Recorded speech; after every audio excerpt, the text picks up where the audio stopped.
Olá, pessoal, sejam bem-vindos ao canal do professor Jefferson Sbardella, agora em parceria com o Sejure Cursos e também com a professora Leilane Sbardella, que você sabe, o objetivo é compartilhar conhecimento sobre direito imobiliário e agora também sobre direito processual civil, que anda junto aí com o direito imobiliário. O assunto de hoje é negócios nulos versus negócios anuláveis. Isso que gera tanta dúvida nas pessoas. Quando é que eu sei se é nulo? Quando é que eu sei se é anulável?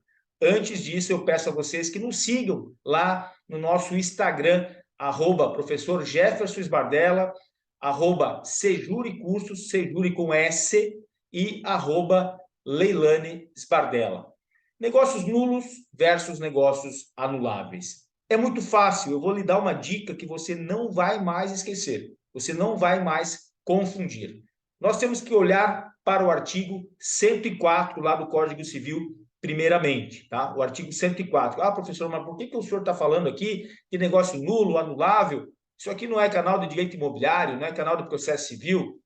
Acontece o seguinte, negócio jurídico, o principal negócio jurídico qual é? Contrato.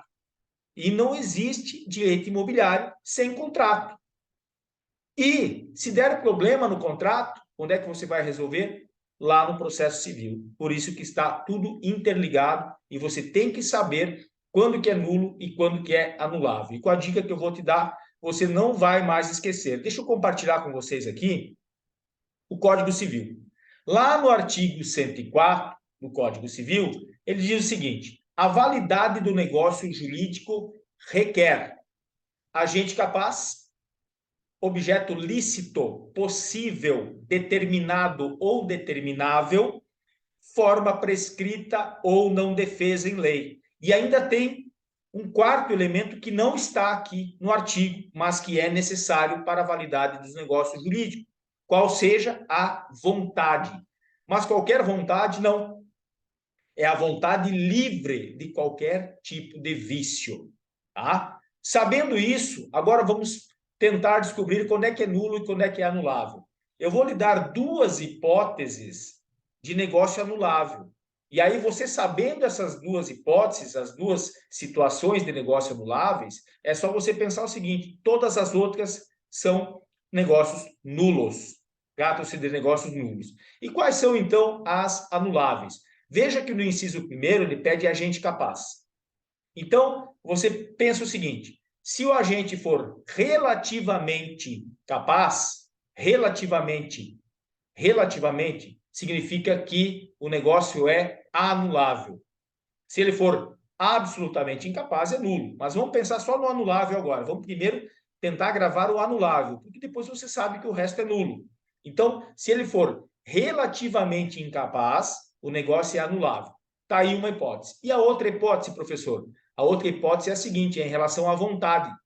Se a vontade for viciada, o negócio será anulado. E quando que a vontade é viciada? Por uma daquelas hipóteses aqui dos defeitos dos negócios jurídicos. Quando é que a vontade é viciada? Quando há erro ou ignorância, quando há dolo, quando há coação, quando há estado de perigo, veja que eu estou passando aqui o código para vocês, estado de perigo, lesão e também fraude contra credores. Embora a fraude contra credores não seja um vício de vontade, e sim um vício social, também considera-se que ela torna um negócio anulável. Então, veja, primeira situação de negócio anulável, agente relativamente incapaz. Segunda situação, por vício da vontade. Então, e os vícios da vontade quais são? Erro, ignorância, dolo, coação, quando a pessoa é coagida, estado de perigo, lesão e fraude contra credores. São 6 vícios aí, dos quais 5 são vícios de vontade e 1 é vício social. Então, por essas duas hipóteses, eu posso pedir que esse negócio seja considerado anulável, que ele seja anulado, tá? Que é diferente de nulo, tá? Anulável é diferente de nulo. Anulável, ele não pode, por exemplo, ser declarado de ofício pelo magistrado. Se for nulo, sim.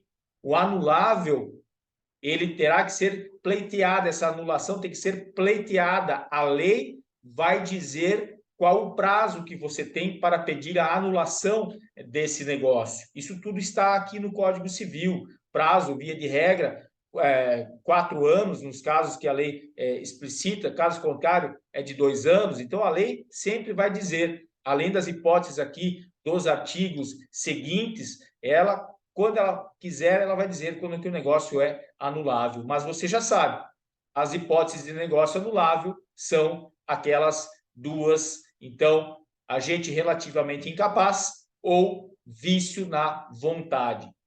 Tem essas duas situações, o negócio é anulável. As outras situações serão casos de negócios nulos. Então, se você gravar isso, não tem erro, você não vai mais errar. É só você analisar no caso concreto, o caso que chegou até você, você vai verificar e vai perceber, opa, houve aqui um negócio realizado sob coação. Esse negócio é anulável. Aí tem que ver o prazo, né? Tem que ver o prazo. O Código Civil aqui também estipula os prazos lá no artigo 178. É de 4 anos o prazo de decadência, esse é o prazo decadencial aqui no caso, tá? Ou seja, aquele prazo que, ultrapassado, morre o direito da parte, né? Então, o direito se extingue de pedir essa anulação. Então, é de 4 anos, artigo 178, o prazo de decadência para pleitear-se a anulação do negócio jurídico contado. No caso de coação, no dia em que ela cessar, no caso de erro, no caso de dolo, no caso e aí tem nos casos, nos atos de incapazes, né? Daqueles relativamente incapazes, você sabe, e assim por diante. E aí ele fala ainda que quando a lei dispuser que determinado ato é anulável, sem estabelecer o prazo para pleitear-se a anulação, será este de 2 anos a contar da conclusão do ato. Então, o Código Civil dá todas as regras. E aí é tanta regra que você pode confundir. Por exemplo, aqui nos atos nulos, nos negócios jurídicos nulos, o artigo 166 fala: é nulo o negócio jurídico quando celebrado por pessoa absolutamente incapaz, for ilícito, impossível, indeterminado seu objeto, Ele tem aqui 7 incisos. E aí fica difícil de você saber. Mas com essa dica que eu te dei, não tem erro. É só você verificar. É anulável?